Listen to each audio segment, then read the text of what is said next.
Yep, so I will just go through a couple of quick admin points. If you haven't heard my terrible joke yet about the buffet and the coffee, if you've got any complaints about the buffet and the coffee, keep them. It's not our fault. But yeah, it's great to have everyone with us tonight. I'm sorry about my lighting. I don't know what's going on here. I can't fix my lighting. But it's great to have everyone with us tonight. Thanks for joining us. I think everyone is pretty much with me now. Yeah, okay. So hopefully we've got another entertaining evening for you all this evening. So first off, I'm going to give you a couple of quick updates from the world of tax. Obviously, you've got Rishi standing up soon. Not on here, sorry, before you get excited, but standing up soon in the House of Commons. And probably giving us, we've had the kind of the pathway back to normal society from the government and the health people. We're going to see something from Rishi on how we're going to pay all of this back, of course, and that'll be the interesting part of what happens in the world of tax coming soon. And I say tax, but obviously the budget isn't just about tax; it's about spending. So it's about where he's going to direct incentives, how he's going to help to get the economy moving, and also, of course, about where any cuts are going to come, if there's going to be any cuts. So we'll have to see how that pans out. I suppose it's worth just mentioning, of course, SDLT has tax in its name, stamp duty land tax. It's not really a tax, it's more of a levy on property purchase. But of course, we've got a mad rush to try and get everything through in the normal residential world. Obviously, the exemption hasn't really applied to landlords in the same way. It's still paying the additional 3%. But of course, it has caused a bit of a bottleneck in the world of conveyancing, mortgages and surveyors. And we've got, 3 of those people on our speaker team tonight who are probably working the hardest that they've worked, if not working for the first time for some of these people. I know that's right for Paul, certainly. So yeah, we've got a lot of busy people in the property world. One of the key things which is panicking landlords in tax is, of course, whether or not we're going to see an extension of the Section 24 relief, the restriction of mortgage interest or finance charges for landlords. Hasn't really been that much of a rumour about that, but bearing in mind that politically it would be a nice thing for the general public to see landlords pay more tax. Who knows, we could see something along those lines. So if you're busy doing anything too exciting, you might want to wait just a couple of days. There's also the idea, of course, that capital gains is probably going to be a nice, simple, and again, a very probably, a thing backed by public opinion. Let's make people pay more tax on investment gains, which of course buy-to-let property is in that. So there's every expectation that capital gains tax is going to go up for people selling things. Of course, for residential properties, they're already penalised compared to normal sales. So you can actually buy a let property, run it for 10 years and spend many hours on it and pay a higher rate of tax than someone speculating on the stock market, for instance. So there's already very clear signs that landlords aren't popular tax-wise. Who knows? The fact that nobody seems to have shouted too badly about that, apart from landlords, could mean that we're in line for more increases. And of course, the next thing is what happens on a wider discussion about possibly inheritance tax, because there is, of course, again, this idea that why should people be allowed to pass things on, even though most people with things think it's a bit harsh because we've paid tax all along the way to build up the pot. But actually, there's been some interesting things floated around from the Office for Tax Simplification. And they've floated ideas along the lines of, instead of a nil rate band, instead of a one-off £325,000, you can leave inheritance tax-free. There's talk about having a far lower annual nil rate band, possibly as low as £30,000 a year that you can give away. So it'll be very interesting to see what happens there. If something like that was to come in, I'm pretty sure that, again, the conveyancers, the valuers and the tax advisors would be very busy while everyone tries to give away £325,000 worth of things before the reduction comes in. But at the moment, there seems to be 2 schools of thinking on tax raises. It has to happen, and the sooner the better. But realistically as well, it could be hard for Chancellor to stand up and raise taxes significantly on the 6th of April when you've still got a large proportion of the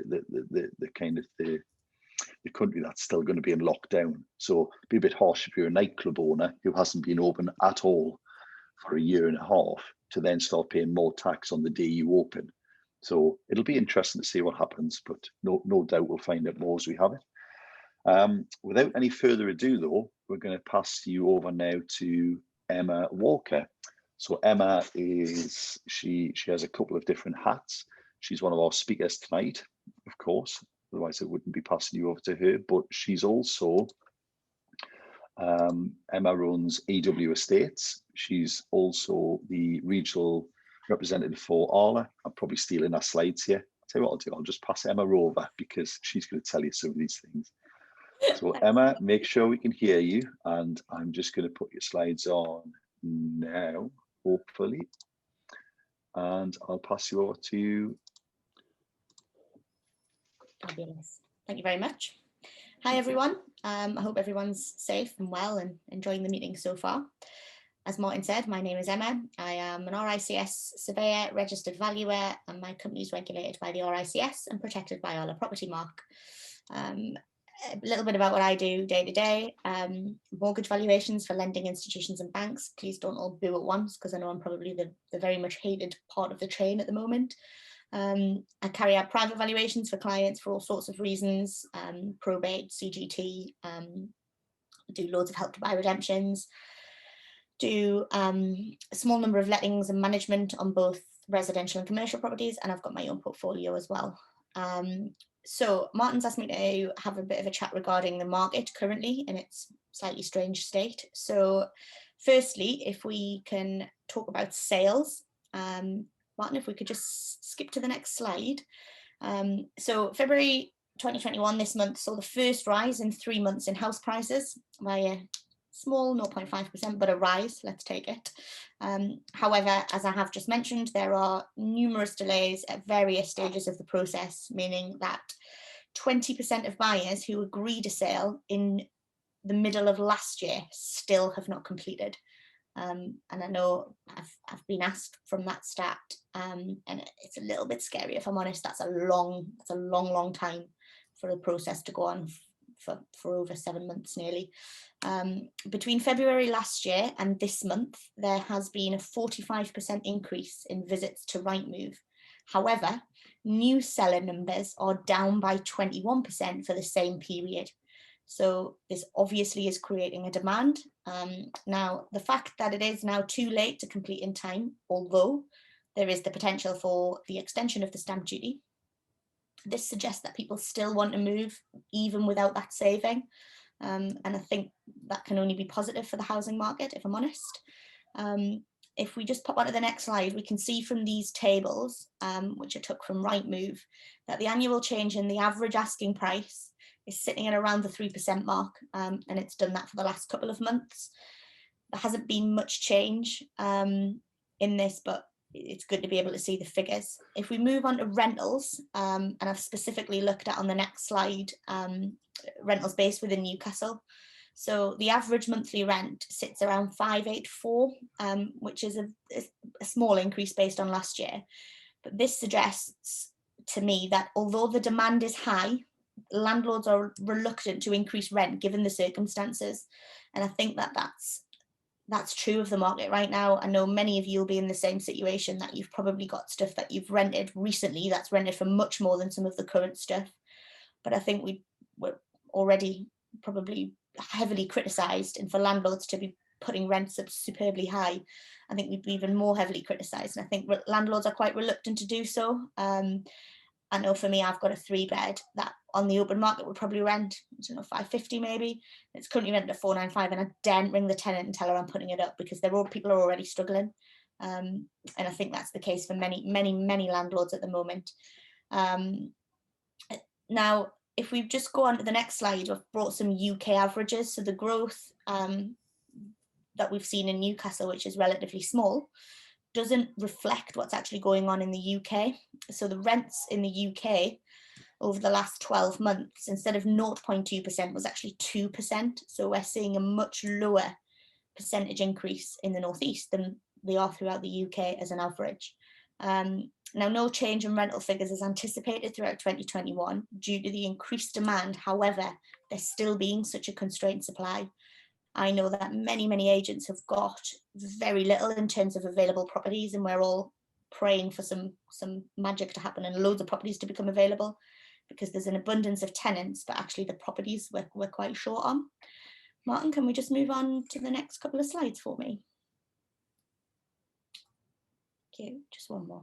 So I thought I'd just discuss the difficulties that we have as valuers and what we face on the ground, and the delays that are causing even further issues, and things escalate very quickly. So the land registry, it has delays of up to 6 months. I purchased a property in August of last year, and it's only just been registered in our name yesterday. So that causes huge issues in terms of remortgaging, whatever else you want to do with it. It's just an issue. Now, from a valuer's point of view, that's creating a nightmare, because they're on very little comparables from the last 6 months. And mortgage lenders just want to know about the last 6 months. They don't want to know about anything before that.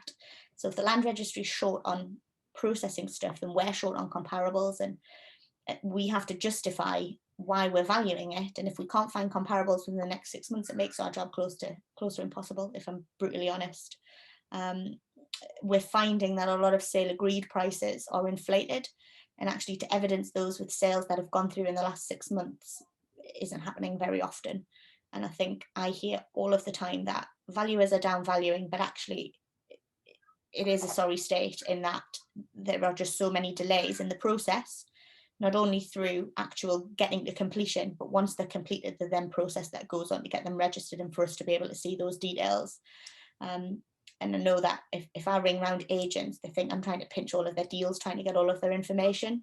But actually, we just need to evidence what's going on in the market, and being able to say this one's sold and it's completed before it hits the land registry. The only way we can get those figures is by ringing the agents. So that was relatively brief, but I hope it was helpful to give an insight into the current market. If I can be of any further assistance, my contact details are on here, so please feel free to give me a ring or drop me an email. And I have today just received the next update for the market, and I'm happy to send that out via PDF if anybody would like it. Martin, I don't know if you can distribute it, but if not, you can drop me an email and I can send it over to you. And Martin, thank you very much for having me. Emma, that was very quick and very, very quick indeed. I was just about to say to pop any questions in the chat box. Has anybody got any questions for Emma? And other than why is my valuation not done on number 12 or something like that? Yeah, the delay is probably my issue, so I'm going to take that one on the chin. Just on the ringing the agents then, Emma, can you just expand on that a little bit, please? Because so when you say deals done, do you mean deals agreed but not gone through? Yeah, or even if they've completed. So I like know what's happened in the last couple of weeks, because I think that's most relevant, and especially in a time where the market's doing what it's doing and nobody's really sure about what's going to happen in the future. I want to know what's happened recently, and I find that we can see from using our system that there's a deal that might be agreed, but it doesn't show as completed until the land registry have actually registered the sale, which quite often doesn't happen until 6 months down the line. But in fact, we get the agent's details. So quite often I'll ring round agents and say, oh, you've got a deal and it's going through. And they're like, oh, well, we can't tell you. And I'm like, right, okay. Can you give me an idea? Was it close to asking price? And until it's completed and until the legal transaction has taken place, I think that they're a little bit frightened about giving those details out. But from a valuer's point of view, it's completely key to what we do, and without those figures we'd be really stuck, because the land registry data is just not up to date enough. The lender won't take it unless it's within the 6 months, and quite often there's delays. Can I just add, obviously we're mortgage advisors, we deal with surveyors and lenders all the time. I was appealing a valuation for a client this week, and just back on what Emma says, I asked a local estate agent for some comparable data. She sent us some comparable data, said that a house was sold subject to contract for 155,000. I'm actually doing the mortgage on that property. It downvalued to 145, and the sales agreed at 145, not the 155. So even the comparable data that you can get access to, which a lender won't accept because it hasn't actually physically been registered with Land Registry, is wrong. It's out of date. So it's not just picking a figure out of thin air, but the statistics that you would use to gain a normal valuation just isn't there at the minute. And there's so many lenders as well, even at 90%, not doing valuations. Lenders are offering free basic surveys, but they're physically not going into properties. They're just using data from a computer, which hasn't been updated and sometimes for 6 months. Yeah. So it's, I would definitely not do your job at the minute, Emma. No, it's not pleasant, I'm not going to lie, but the issue is just people not willing to work with people. And I think if people actually got their heads together, the process would be a lot smoother. And I just find estate agents who are like, oh, well, we can't tell you. And I'm like, well, I kind of can't help you because I can't value it of what you've sold it at. And if you can't help me giving me some of the figures, then it's going to fall through. And quite often it does fall through, because the difference of 5k or more than that, which it quite often is the difference between the sale progressing or the sale dropping off at that stage because they can't finance the additional fee.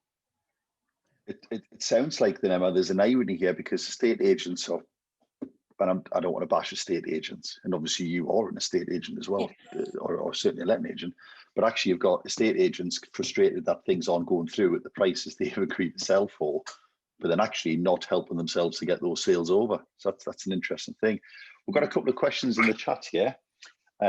First off, Charlie has said, have you ever changed your mind on a valuation that has been challenged by the buyer? It depends in what circumstance it's been challenged, and it depends on what evidence they provide. It really varies. I have changed my mind, yes, because we see things that, and sometimes somebody else might pick up on something else. And if it's a slightly out of area valuation, so I cover from SR2 to right up to NE66, so it's a massive area. I can't be expected to know what's going on in every street in that area. It's huge, and sometimes Rightmove isn't the best in terms of details, because if the surveyor puts it in wrong, if you get, like Paul said, if you get the wrong details from an estate agent, and I think many valuers are, it is what I'm putting it down at, I'm not willing to discuss. Whereas I think actually we should be willing to discuss it, and we should be willing to have an adult conversation and say, well, you've provided me with this, I'm happy with those figures. On the other hand of that, we do get clients where they say, oh, but my mate down the street has got his up for sale for 25k more. But the point he's missing is his mate's done a full refurb and it's got an extra bedroom and an extra garage. And quite often clients can't see that. But if the comp is genuine, and if it's a similar property and it's been sold recently, then I think that's fine. And I think valuers are bashed for not wanting to negotiate. But if the evidence is there, I'm happy to put my name to it. I know in the past, properties we've bought and sold ourselves, you look back at the land registry, and or you look at the data you can get, and we know we've bought 3-bed semis that show up as 2 beds, and there's all kinds of reasons why the comparatives are out. I'm sure you all know that. That's a valuer issue, because in terms of what you see on Rightmove is what we put in on the back end, and quite often surveyors will measure differently. There's no excuse for it saying it's got 2 beds and it having 3, but in terms of the little details, sometimes they are different, and it's hard to value when you're basing on somebody else's data. Next question then. The questions are flooding in now. Actually, follow up from Charlie. Thanks, Em. I often hear that valuers never change their mind, so good to know some can if provided with the right evidence. Yes, it's all about the evidence, and I have to sign it off. So I have to be able to prove 3 years down the line, when the mortgage company comes back and says the market's crashed, it's not worth that. I have to be able to evidence what I've written down. And if someone can provide me with a sold price, then that's fine. Yeah, it's your neck on the line ultimately, isn't it? Yeah. You don't want to lose your house so somebody else can get theirs. No. So yeah, we've got another question here. You mentioned about demand is high and tenants are looking for properties. Are these isolated to certain parts of Newcastle, or is this general observation? So those postcodes you mentioned, then, Emma, what are the names of those areas, just for people who don't know the postcodes? Yes, I cover like the middle of Sunderland, all the way up to Alnwick, and all the way across to kind of beyond Hexham. Towards. So there's like 50 different types of areas there, isn't it? It's dramatic. I cover a huge area in terms of surveys. In terms of lettings, I probably think that actually the demand's in general, and I think that because of the decrease in supply, tenants are being less, well, they can't be as fussy because there's just not the property to choose from, and so I do think the demand's pent up everywhere, because if a tenant can't get a property there, they're going to have to take a property somewhere else. They'll move somewhere else. Yeah. Yeah, they have to. And I think we had a conversation in one of the breakout rooms regarding flats and houses. And I'm sure everybody would love to live in a big detached house with loads of land. But some of them don't have that luxury, or there's not the properties available. So they have to take what is on offer. So I think the demand in general is increased. Yeah, it's that elasticity, isn't it? If the demand is too high somewhere, prices force people to look at the next area, Definitely, yeah. So another question, do you find you downvalue a lot of properties at the moment? No. There you go. Thank you. Sorry. Now go on. I was just thinking, it depends. I'm going to be honest, it depends on the data and it depends on the sales, and we're pretty good at adjusting in terms of if we're a little bit out, we can allow it. But the banks are and some banks are stricter than others in terms of what evidence they'll take. So it varies lender to lender for me, to be honest. And I'm saying this with a group of landlords, the buy-to-let stuff's the hardest, because they want a standard valuation and then they want you to value it as a buy-to-let as well. And they're two completely different things and they're two completely different valuations. And if they both don't stack up, they go with the lowest, which doesn't make any sense. But yeah, so in terms of down value, I think it's where there's, I don't know, a client's done some work on the inside, but we can't evidence that in terms of it being worth X. And I think that's where we have the difficulty. Next question. I think Survey's trying to start another run on the banks. Apparently some banks have run out of money. Apparently NatWest are refusing mortgages on the basis that properties are unsuitable. But the suggestion is that it might be because they've run out of money because of unprecedented demand. You know, if that's a question or a statement. I've not come across it. But I think their guidance is becoming a lot tighter. So I valued a property out in Hexham 6 or 8 weeks ago, and it had a shared septic tank, and normally the lender would take that would be fine, providing it had been serviced, but the detail that they wanted was just horrendous. And I went back and forward with the client who was buying the property, and he kept saying, well, you just need to say that it's okay. And I said, but I don't know anything about septic tanks. I'm a surveyor, I'm not a septic tank engineer. And they wanted me to confirm that the septic tank was safe. I've never been anywhere near the septic tank, and I'm not planning on going anywhere near, but their guidance is much tighter. So they ended up having to instruct an independent environmental expert from the council to then provide a statement to me, for me then to say it was okay. Now, I've never gone through that before with the banks, so I just think their guidance is tighter. And do you think they're overcorrecting from the accusation of just throwing money at people? Yeah, 15 years ago. Yeah, they're they're trying to just make sure they don't get accused of the same in another 5 years. Yeah, and for me, the guidance has tightened. We've had huge re-releases of guidance over the Christmas period and running into the new year, and it's continuous. They're just changing what they want every time. Right, it's non-stop at the minute. We're gonna have to call it at some point, but here we go. We'll shorten your answers down a bit, Emma, if you don't mind. I don't mean to be rude, but we've got loads of questions coming in. So Richard asks, I'm wondering if the market is slowing. I applied to put a mortgage on a house on Tuesday and Connell surveyed it today. But interestingly, in the catch up, then Emma, you said you're still seeing some instructions coming through that were asked from January. I see loads. Most of my instructions are from January, so it depends on the panel and it depends on the bank. So I applied for a buy-to-let last week, and it was with Pinnacle Surveyors, and they were out yesterday. So that was really quick because I was really surprised. But some of my instructions are coming through from kind of HSBC, NatWest. From the 22nd of January, I did one yesterday for. So I do think it depends on the panel, and it depends on where the bank can allocate. I know Countrywide are running to the same SLA as we are. So it sounds like you and Countrywide are the problem then, Emma. Basically, I'm sure you'll get more questions now that you've admitted that. Next up, are you wanting to see proof of costs and figures of the refurbs during the valuation? So I suppose the question there is, do you care about what it might be worth, or is it just what it looks like today? So if this is regarding if you're getting a mortgage on application, I'm not bothered what you're going to do to it. We have to value as of today's date. If this is after the refurb and you're refinancing, then yeah, we do want to know what you've done, and I want to know what it's cost, because quite often, and I think we're all guilty of it, we overinflate what we think it's worth to get the figures out.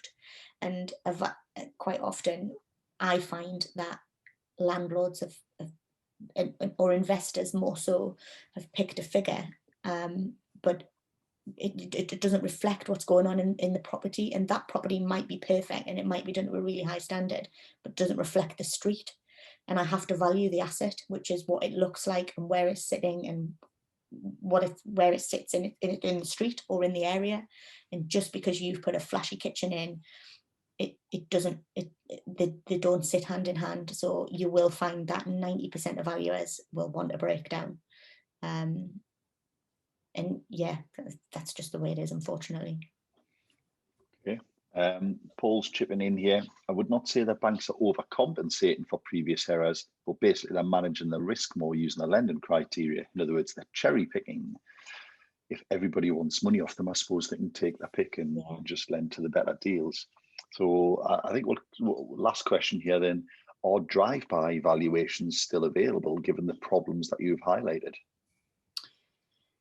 I've never done a drive-by valuation, and a lot of surveyors won't, simply because of the risk. You just don't know what's on the inside. And what about a desktop valuation? So you say desktop, what does that mean for people who are listening? Desktop's where you don't leave the house and you work on information you've got in front of you. So Zoopla, Google Earth, that sort of stuff, to get a feel for where the property is.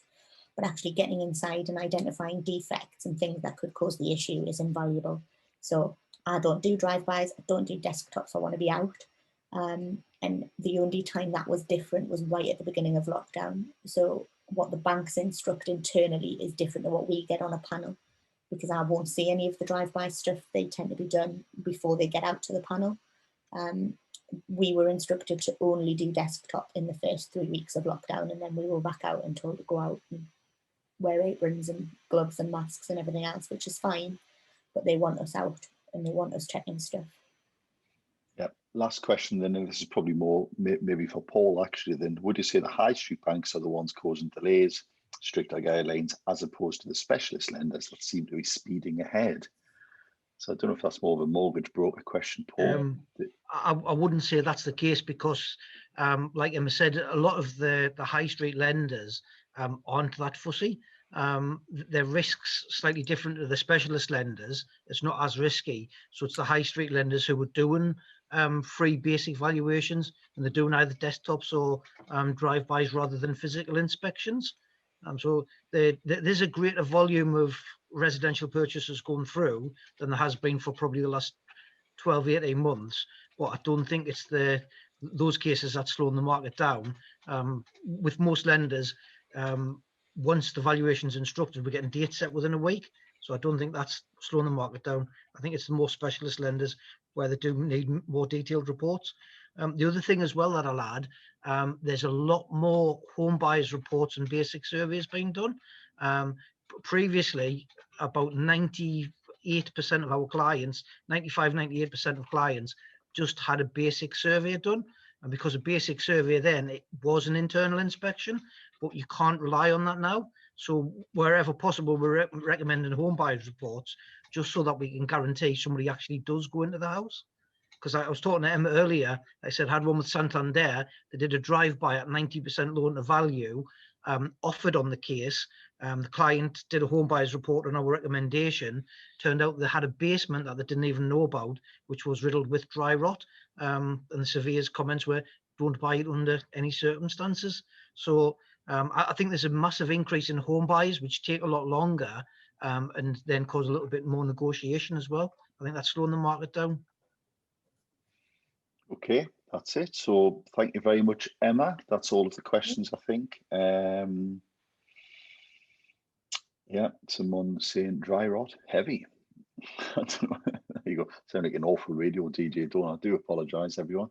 Right, next up, sitting patiently waiting for everyone to get through the surveyor-based questions is Charlie Sullivan. Charlie, are you ready, sir? I am, yes. Well, let's get your slides on. A little bit slicker this time, hopefully.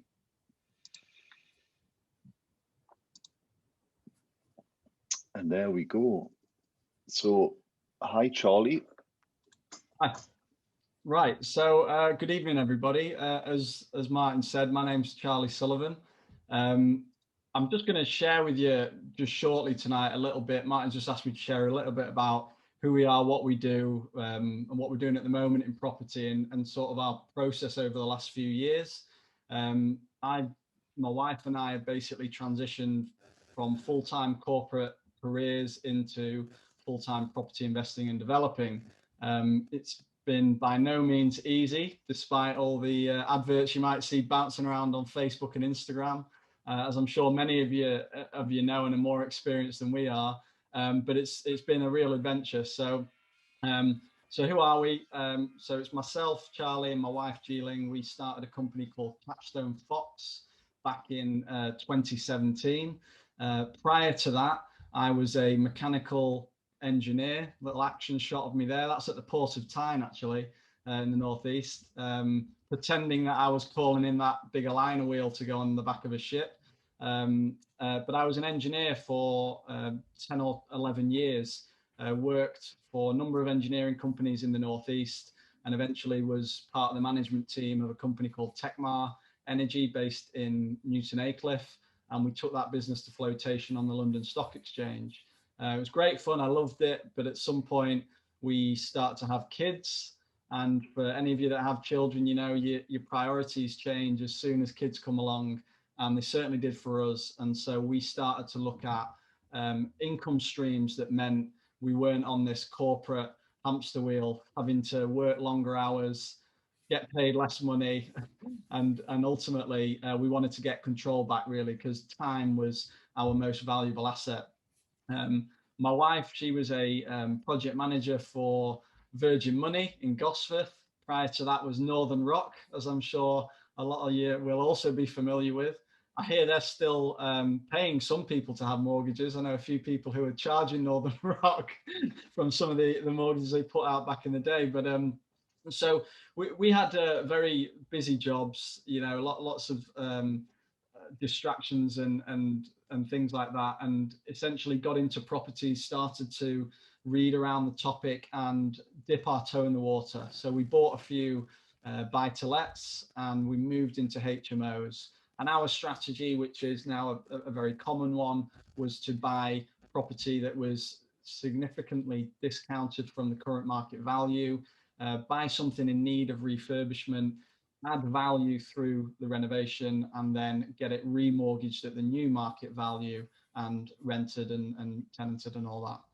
So that was how we started off, and it started to grow alongside our day jobs until really it came a bit of a tipping point of, you know, how long do we want to do both for? Because for any of you know that it's sort of juggling two, you know, full-time jobs, but also property as well. It's by no means passive. That was another thing we fell for, this passive income, but it's by no means passive. So Martin, if you just want to go on to the next page.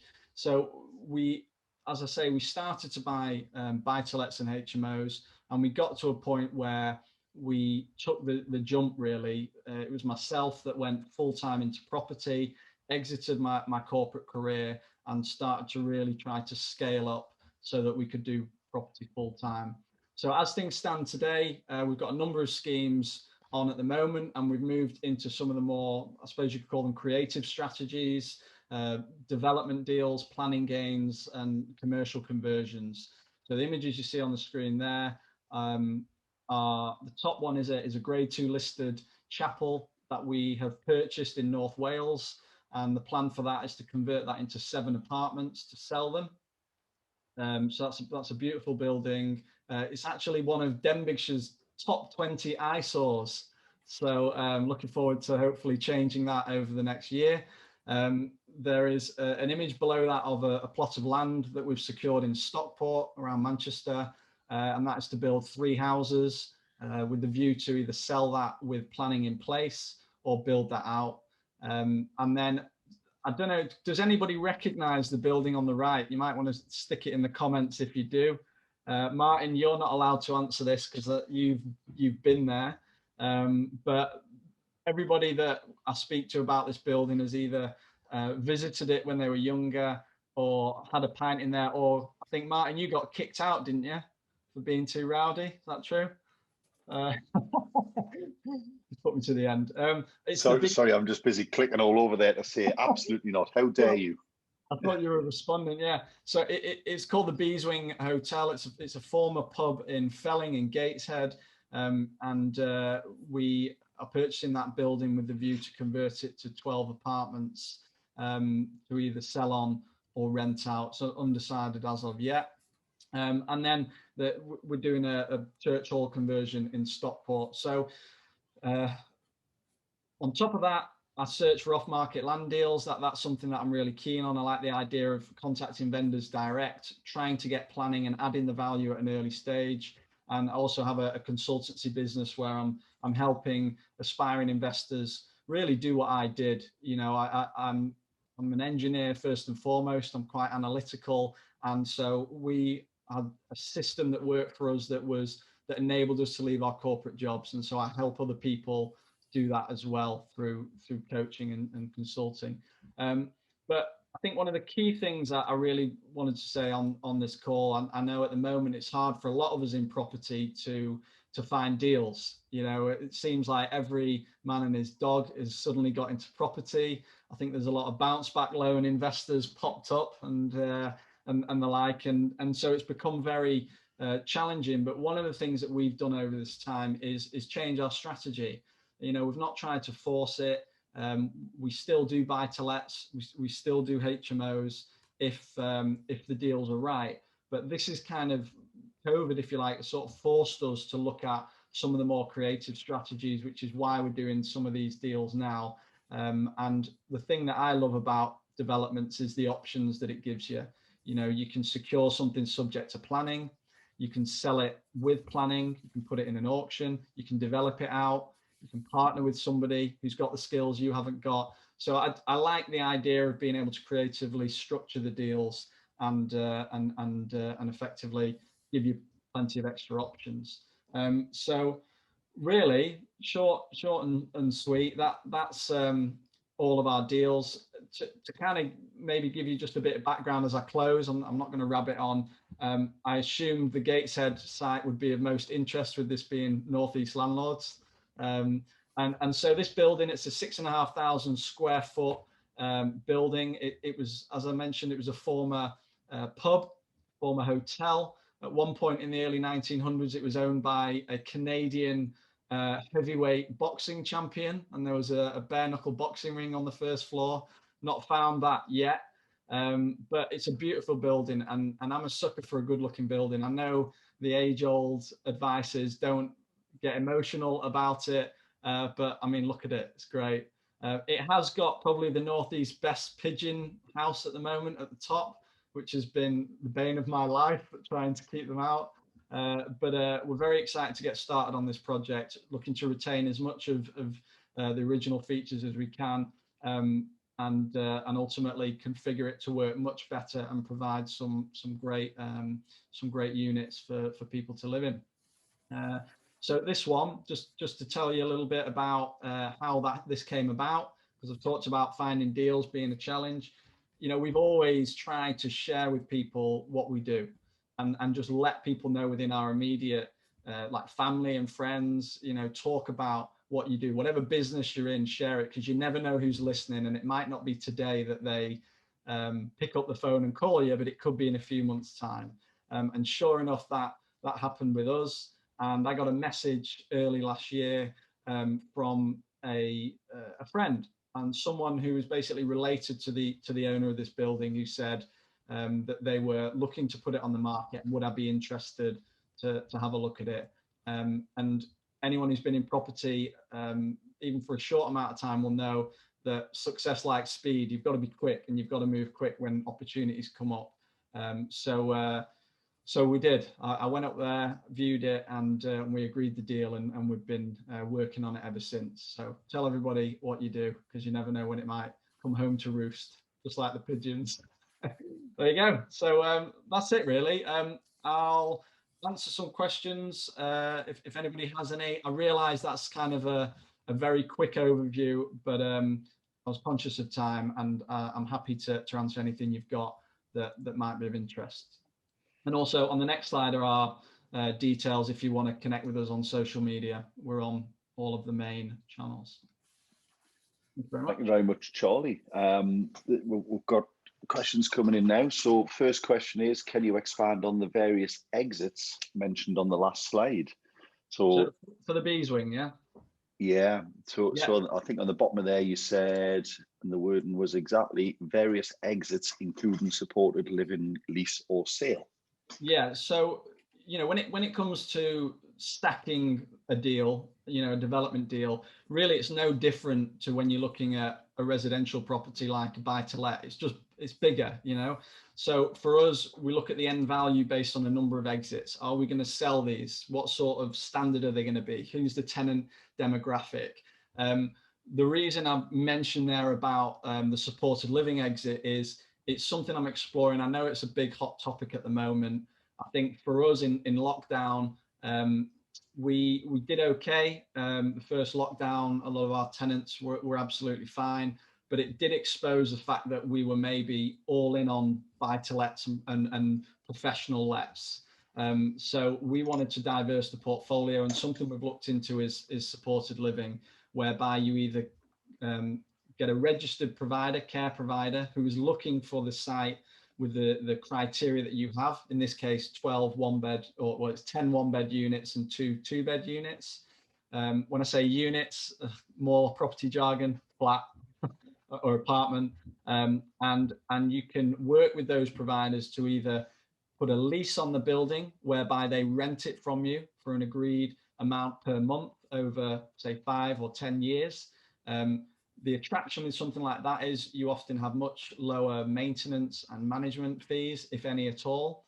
Or you can sell that building with having done the development to a registered care provider that is looking for that site and will own it for 20, 25 years.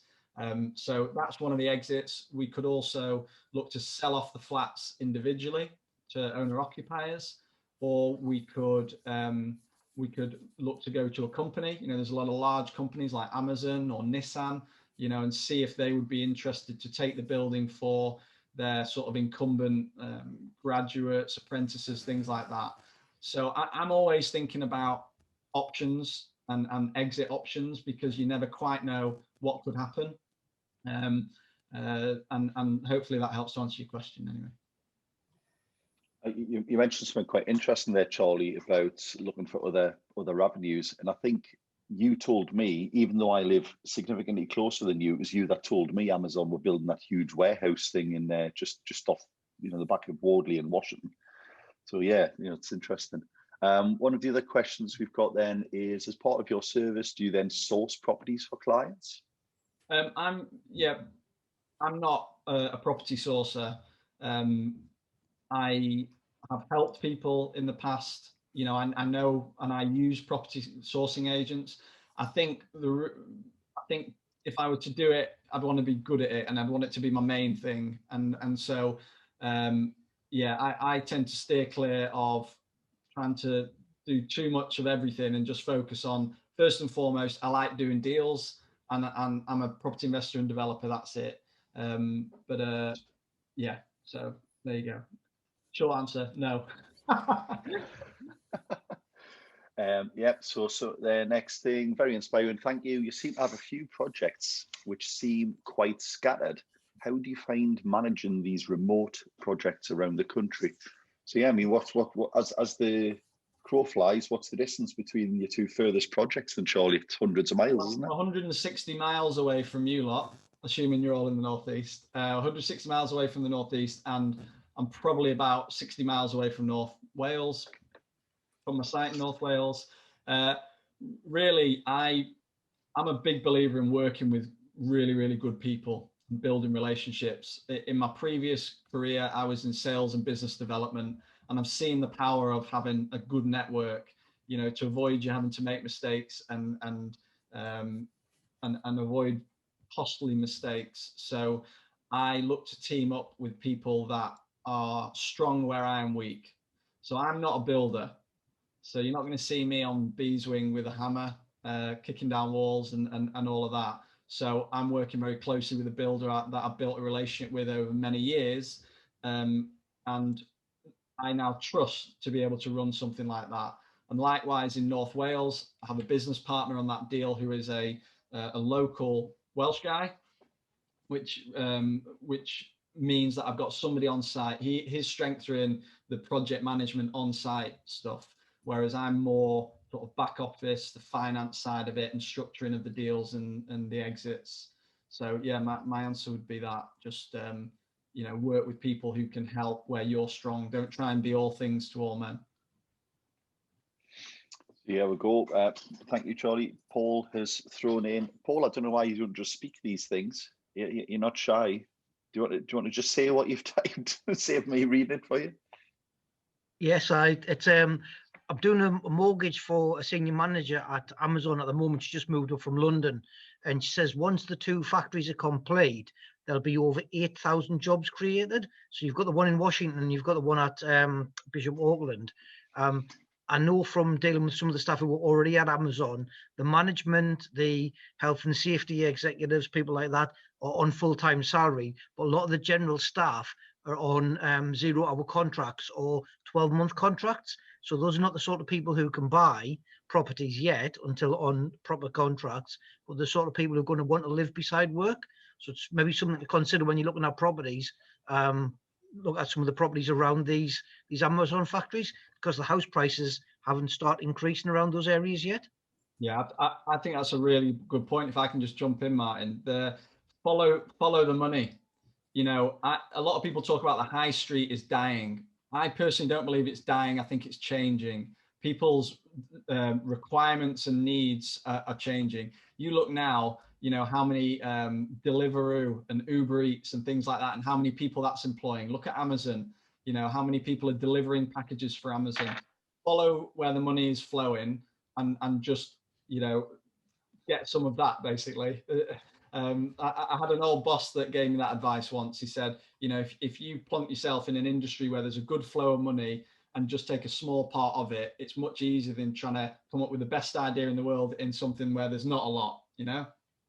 So yeah, I think right now we're seeing cultures and trends change to suit this sort of new wave that's kind of come in through, which lockdown I think's exacerbated as well, isn't it? With the likes of Amazon and all the food getting sent out to people. You need to get T-shirts printed up, Charlie. Follow the money and get some of that. Quote Charlie Sullivan. You know what I'm saying though, don't you? Yeah. Yeah. Well, also someone we both know, and many people on here will know. But you know, a great thing that Anthony Hunter told me was, in a gold rush, don't dig for gold, sell shovels. Yeah. I suppose that's a similar thing, isn't it? Because the guy who's always going to make money is the one making and selling shovels. Charlie, just there's a couple of things that I think I know we've spoke about in the past, which might be worth, because I know some of the people on here are very experienced. Whether they got much, you know, from your starting story or not, I don't know. But there's definitely other people who've said already, you know, inspiring. Thank you very much. One of the things you've mentioned is that Instagram and, you know, kind of YouTube and Facebook ads would have you believe that you could just like start tomorrow and retire, you know, by November kind of thing. But you went to pains to kind of explain that there's a significant amount of effort before you should really, you know, put your first offer in, buy something, isn't it? Is it worth just expanding on that for a couple of minutes just to? Yeah, I think without getting too philosophical, we live in a time now where everything's at your fingertips. It's how everybody wants it now. I want, you know, credit cards can get you TVs and holidays at the touch of a button. We want everything in the next few seconds, don't we? We're scrollers. We'll just flick through stuff if it's not of interest. And I think attention spans and things have really reduced. I see it in my kids now. You know, I'm flipping sounding all saying it, but times have changed, and whilst I'm obviously much newer to the property industry than probably many people on this call, I think the way that property is bought now for people in my position is very different to say 20 years ago, and so our strategy is to try and do it in the best way. But it's not a get rich quick scheme. And I think it's a get wealthy slow strategy. That's my sort of view on it. And I think many people that get into property investing now that think they'll be financially free in 7 days are just believing a lie, in all honesty. And I've never been the fastest, I've never been the smartest, I've never been the quickest, but I would say I'm a good plodder. I can keep a good steady pace, you know, and I think they're great qualities for someone in property, because as you know, there's a lot of rejection. There's a lot of stuff that goes wrong. You get let down, you get a lot of hits, and you've just got to keep going. So I think the reason I mentioned that about the sort of being careful about the adverts that are out there is there's a lot of people trying to capitalize on the fact that many are sat at home frustrated, thinking they're going to have to start paying for the money to be in the bank, and they've got maybe the right view that they want to do something better with it, but just be mindful that it's not an overnight thing, and you're better getting it right and taking longer than trying to get carried away with this idea that you can just get rich quick in a few days. Yeah, we see that a lot. We get a lot of people who come in and say, I'm buying my first property, and I say, all right, what research did you do on the area? Oh, well, I didn't, but actually it's a house in the next street. I know the area, and my granny knows the seller. It's, if you're trying to build up 50, 100 houses, you can't rely on your granny knowing the seller, as a method. It's not really a plan, is it? Yeah. If there's no other questions for Charlie at the moment, then we'll move on to our final speaker this evening. There is a change on the agenda. Sorry, I didn't mention that at the start. Brian Welsh, who was going to be speaking, has unfortunately not been able to make it this evening. He is going to either do a video with us, and we'll put something out there, or he's going to jump on the next call. So I do apologise for that, but definitely not a second kind of choice substitute here. We've got Bruce, who's going to give you the normal update on what's going on in the world there. And if Bruce is there, I'm ready to hand over to you now. Bruce, thank you very much. Hello, sir. Hiya, Bruce. Right. Where are we? Just to kind of give people a few updates and suggestions. Electric safety checks. Just a reminder, really, that they are now applicable for all new tenancies that you're granting, and that you, as opposed to the gas checks, with the electric ones, you have to give every tenant on the tenancy agreement a copy of the electric safety report. So one copy in the tenancy isn't adequate. And bear in mind that from the 1st of April this year, which isn't very far away, you'll need a current electric safety certificate for all existing tenancies as well. So if you haven't got one in place, then I suggest that you start looking at getting your electrician out sooner rather than later, because I'm quite sure that come the 1st of April, prices to get them done will go up. That brings me on to a question that came in from one of our members about electric safety certificates. And this landlord had an electric safety certificate done, which passed. But then when they were looking around the property, they found that there were some deficiencies. There were some loose sockets, others that were burned or unsafe, and even kitchen appliances that weren't wired incorrectly and working. And so what they wondered was, what are their terms of recourse, really, to against the original electrician? I'm not qualified to answer that. I don't know whether anybody on our panel tonight is. Certainly my thoughts would be that you would go back to their governing body and report it. But there was a the second part of the question, which perhaps Serby might be able to answer, was that where somebody buys a property and it's been advertised as, you know, fully refurbished, they've probably filled in the fixtures and fittings form to say that everything's in order, and it then subsequently turns out that it's not. Does the buyer have any recourse Against the seller? Yeah, against the seller. So the fixtures and fittings form that the seller will have filled in are legally binding forms. So if they're incorrectly filled in, if it's a case of, you know, something is missing from the form, then obviously the buyer can go back against the seller and say, you said these things would be included and they're not. So yes, there is recourse there. But if it's a case of something not working, you know, for example, if they go in and they find the boiler's not working or whatever, then it's a case of buyer beware. And, you know, unfortunately, they're required to carry out their own investigations and surveys. So you can't blame the seller for something like that. So it depends on the kind of, you know, what it is that's either not working or is missing. If it's in the form as being provided, then yes, that should be there. Right. Well, there's a little bit of news for people.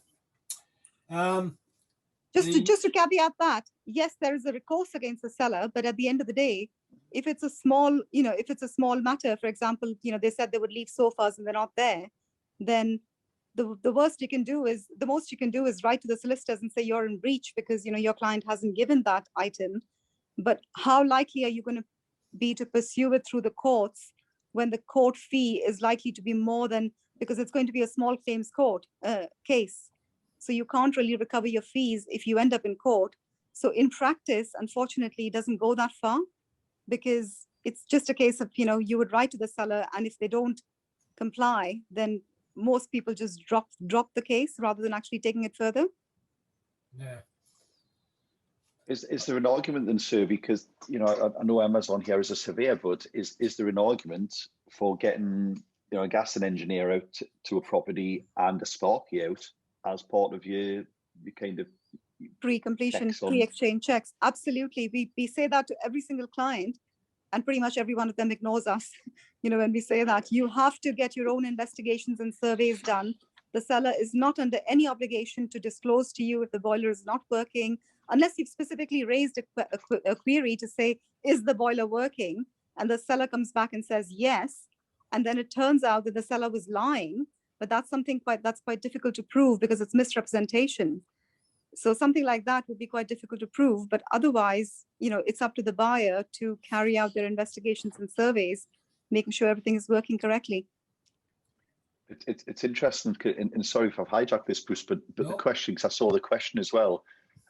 If I get it right, it was a property purchase where there had been an electric check carried out, but then on taking ownership of the property, some of the electrical appliances weren't even connected.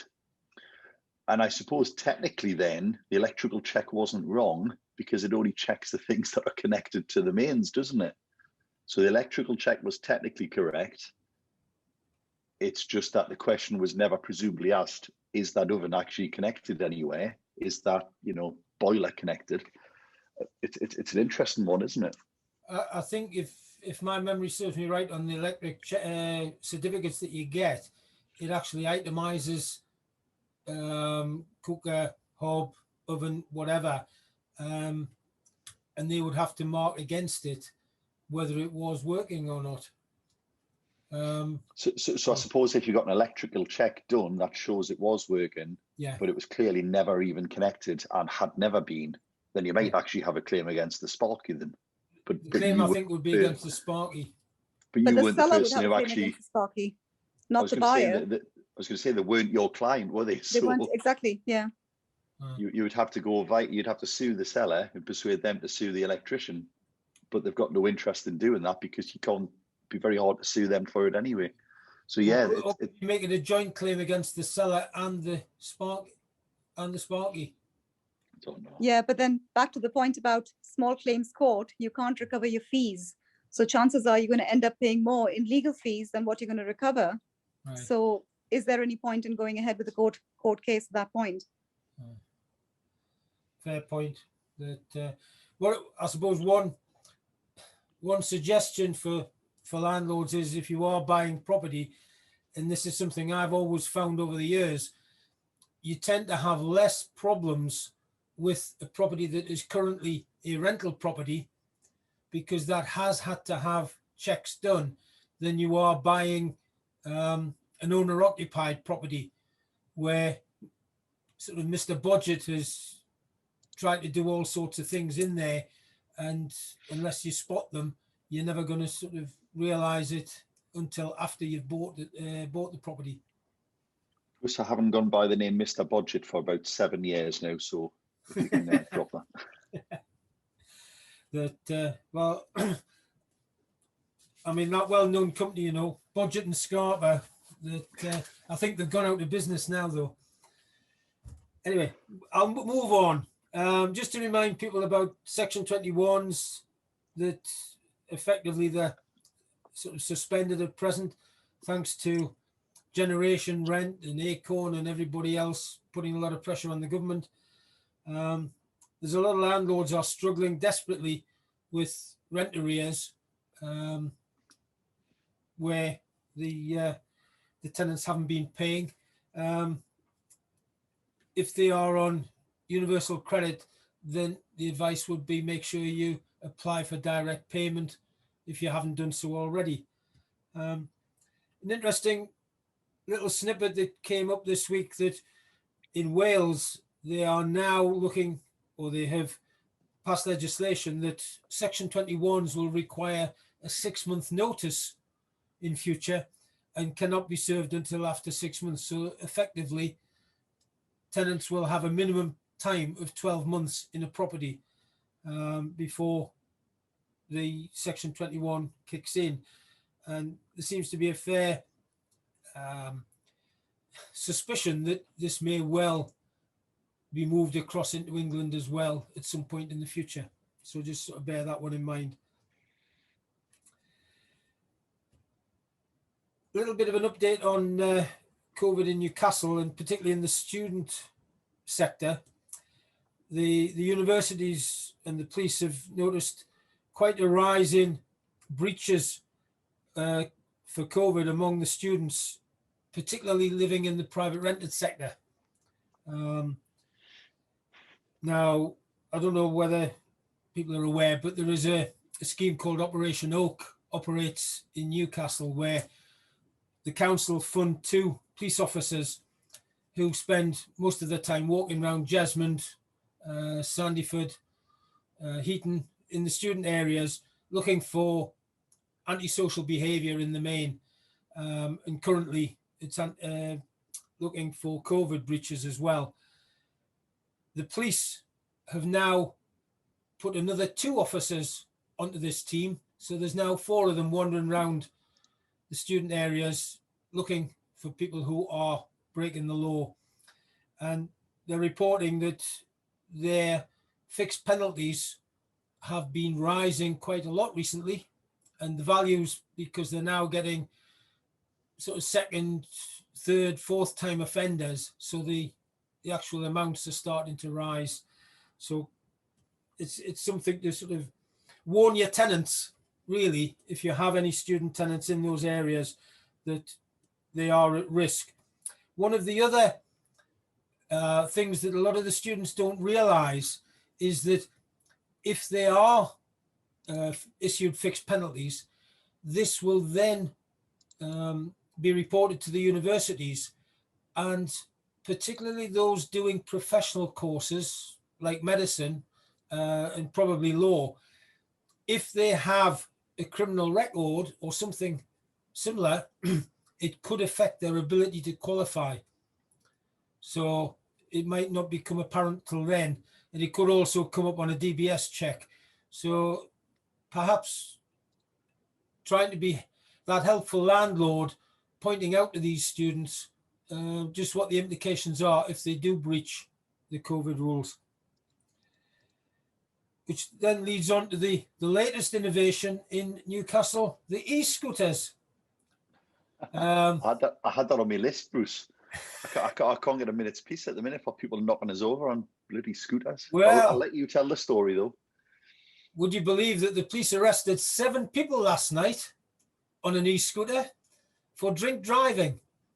On a single scooter, 7 on 1 scooter. No, 7 individuals on scooters who were all under the influence of alcohol driving these scooters around the city. And one of them has got off because when they got him back to the station, he obviously tested or blew below the drink drive limit.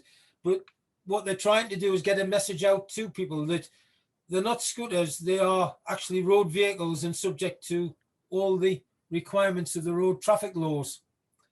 And they've had people scooting down the central motorway on them and all sorts. And it looks like it's another money spinner for the police with the sort of fines and arrests.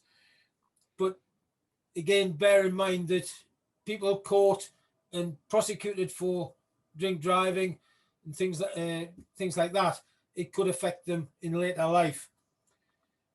One good news, which you might like, Martin, is that they're going to bring in a ban or a curfew that they will not be able to use the scooters between 11 p.m. and 5 a.m. And part of the thinking behind that is to make sure that when the nighttime economy starts up again, people don't turn out the clubs, can't get a taxi, so they grab a scooter to get home. And they're sort of trying to do that. One suggestion I would make is that landlords always get, or often get, bad press. A sort of a kindly letter to tenants pointing out the implications of COVID breaches, e-scooters, etc., and warning of the consequences might be worthwhile, and also maybe to the parents, just to encourage them to, have their children behave, because you don't want them coming knocking on your door saying, well, nobody told us this was the case. If they know from the outset, then there's no excuse. Another little one that I've seen, this is really a plug for you, Martin, on limited companies, because they're becoming a very popular way of operating buy-to-lets. And the statistic that I saw was that 99% of almost 230,000 UK property investment companies at the end of last year had what were classed as a suboptimal share structure, i.e. not having more than one type of shareholding to maximize their tax efficiency. So my advice to anybody who is using a limited company for their buy-to-let, or have a limited company anyway, maybe have a chat with Martin to see whether there is a more tax efficient way of running that company and having different classes of shares. That I don't know whether you want to add anything onto that, Martin. Just to say, the envelope is under your doormat, Bruce. Thank you very much. No, but, with a check in, of course. I don't condone cash. No. It's a check. Well, I haven't moved into the COVID world. I've only taken card payments. Well, I'll do a bank transfer. Don't worry. No, that's fine. And finally, one of the questions which came up in our meeting room beforehand, we're talking about what is the best sector to be operating in the current market, on buy-to-lets or whatever. My personal view, and this is purely a personal viewpoint I would stress, is that all the political parties appear to be intent on punishing the landlord, the private renter sector, because there's more votes from tenants than there are from landlords in the main. As a result of COVID, and it was touched on obviously earlier on, the high street is changing. I think that an awful lot of the office blocks in city centres will become less popular, more difficult to let. I think people like Charlie will be buying them up, converting the upper sort of offices into accommodation, and keep a shop unit on the ground floor. If it's close to universities, they'll probably try and turn them into a small hall of residence with a Tesco or a Waitrose or something underneath. Certainly the high street isn't going to look the same, I think, once we come out of this. Students, I think, are changing. What is going to happen with the universities going forward, whether they do more online tuition than face-to-face. And I think there will be quite a lot of students who decide that they're going to live at home and go to a local university rather than sort of live away from a cost point of view. It just really doesn't, we don't know how that's going to pan out. Holiday lets seem to be becoming quite popular because, again, they're taxed differently to the residential type of properties. Although I was horrified to see that Ben Beadle from the NRLA was in the press advocating that holiday lets should be taxed in the same way as residential lets. It wasn't a popular post, and there seemed to be quite a lot of people who were advocating that they weren't going to pay their subscriptions anymore if that's what he was going to sort of be. And lastly, the social sector. I think most councils around the country are looking at new income streams, and every week there seems to be a new council wanting to introduce selective licensing, additional licensing, charge the good landlords fees. And within that sector, the universal credit tenants seem to be having more rent arrears than perhaps they were before. And personally, I think some of that is on the back of they know that landlords are having more difficulty actually evicting them because they can't use a Section 21. They're going to have to use a Section 8.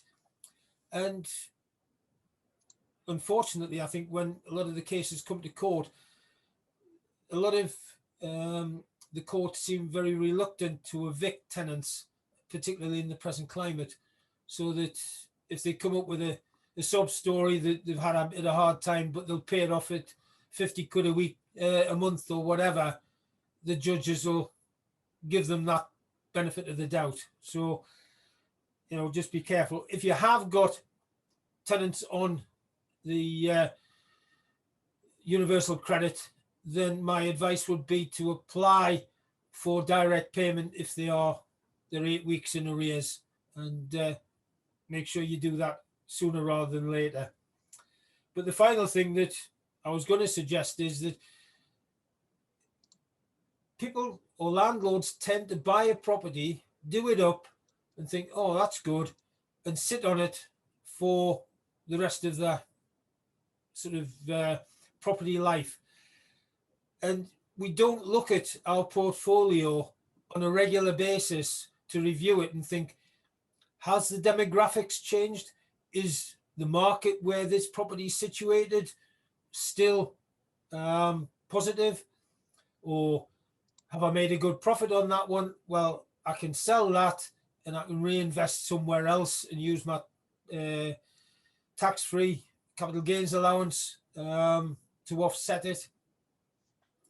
But I do think that there is a good case for reviewing your portfolio from time to time and seeing whether it's still the best that it can be, and you are in the right sector for the best returns and doing what you want to do.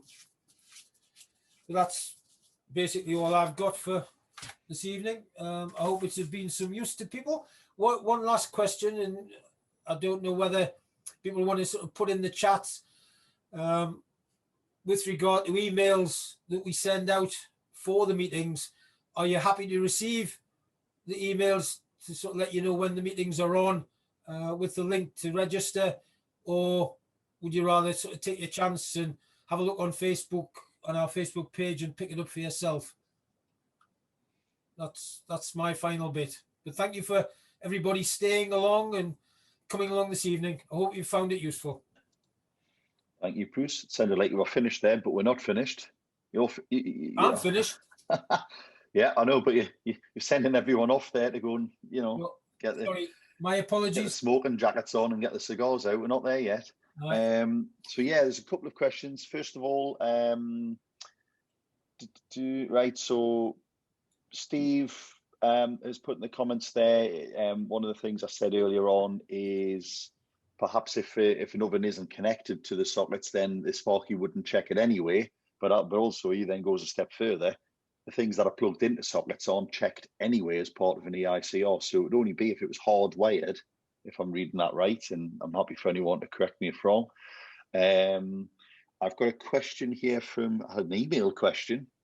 Someone obviously doesn't want to use the chat, so they've emailed me a question while we're on the chat. So I'm surprised I've spotted it. But basically saying, will the higher rate relief on pensions be cut, in my opinion? So I don't think the person who asked this is actually on the call. Must be hoping to catch it up on +1 on one of it, on the replay. Well, basically, probably from the Gordon Brown era when he was Chancellor, you could pay up to £215,000 into your pension and get tax relief, pretty much unrestricted. It was great. Loads of people did stuff like that. And what we've actually seen since then is a dramatic reduction in the amount of income tax relief that you get on pension payments, to the point now where if you actually earn more than £210,000, you can only pay £10,000 into your pension before you have a pension charge. So you actually pay tax on the pension you pay rather than get tax relief on it. So there's definitely been a massive reduction in the amount of money that you're allowed to put into pensions, as well as a whole host of other things. I'm not sure that I think it'll get any worse, because it's already not that generous now. It used to be if you earned £1 million a year, you could put 200 grand a year in your pension. You got a hell of a pension at the back end. It's just not that case now. So I don't know. I'd be surprised. Probably not relevant to most people here, because property is your pension, of course. And then there's probably a couple of things here.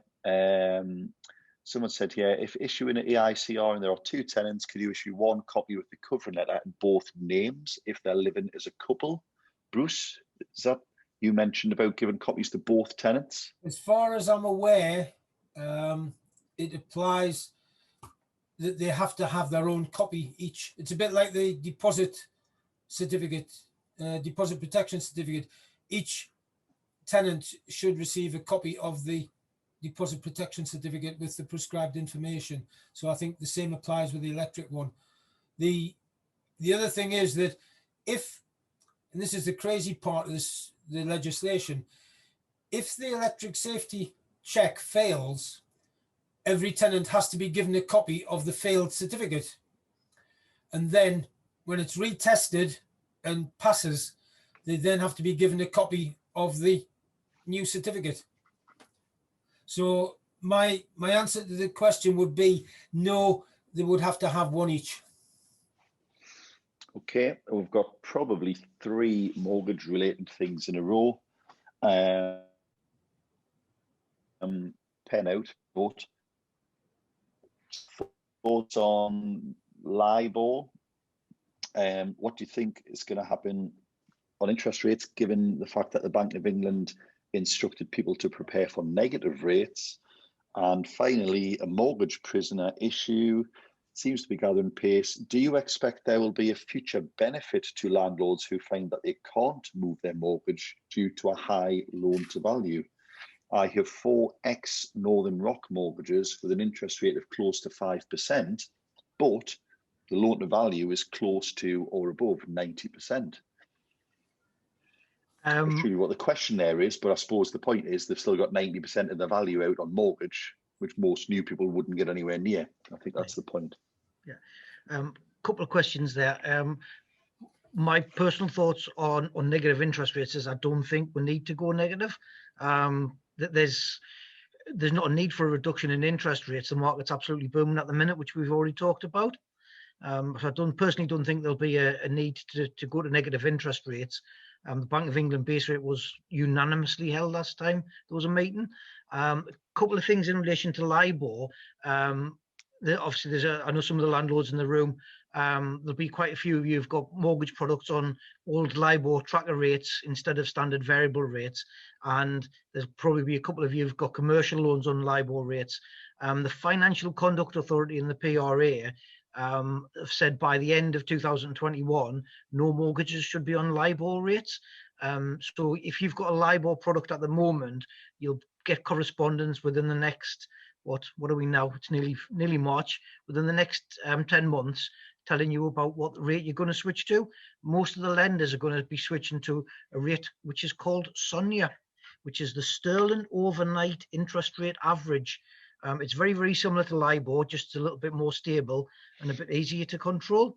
So look out for any paperwork. You shouldn't be put onto a detrimental rate, but you'll be put onto a different rate, and you won't be on a LIBOR rate.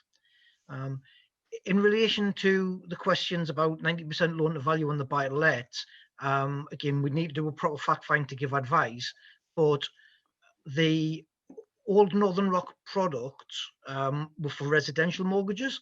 So if you've borrowed more than 125%, then we'll need to, first of all, double check that you've got consent to let, because you might not be letting those properties legally. But the other thing is as well, with those mortgages, most lenders will offer you product transfers, even if you're in negative equity. Northern Rock are one of the few who don't. So you've got the option to remortgage the secured part away, and you'll suffer the higher rate on the unsecured part. My advice would be get in touch with ourselves or your own broker, sit down with them as quickly as you can, and try to arrange some sort of overpayment so that you're at least reducing your debt quicker, so you're in a position to remortgage them as soon as you can onto better rates. We can't affect house prices. House prices are actually going up, probably once the figures are registered, probably more than they're measured at the moment, because I'm having quite a few occasions where landlords are outbid by first-time buyers because they're making emotional decisions rather than business ones. So in turn, that will push averages up. So even if you're in negative equity now, it's not always going to be the case. On those mortgages where you are highly geared, if they're on interest only and the term's long enough, you can overpay, or you can switch to repayment to get them in a position where you are free to restructure them in the future. But by all means, get in touch and we'll talk about specific advice for your circumstances. Yeah. Okay, I don't think there's anything else. The chat box has been jumping. You would think it was just coming out of lockdown or something. That was awful. Sorry, it's late, but that was awful. So yeah, hope you've enjoyed what we've had on tonight. I'm pretty sure we'll be hanging around for a couple of minutes if anybody wants a bit of chat. The breakout rooms are there. If you want to grab someone, shout out. If you don't know how to move to a breakout room, I can transfer people in. But meanwhile, thank you very much for coming along this evening. We will put the link out to the recording, so you can watch again if you've missed anything, or had trouble connecting, or you've joined late and you've missed something. And until next time, thank you very much. And as always, we'll try and get some feedback from anybody who came. So, we're always happy to have feedback. If there's an issue you want covered, something you want done in a different way. Paul, how can we get your details? Paul, put your phone number in the chat box there, please. There's somebody after your number. So yeah, thank you very much. Feel free to hang around and have a couple of minutes of chat. We've got probably, well, another 5 minutes or so if anybody's interested. But if you want to jump off, now is your chance. Thank you very much, everyone.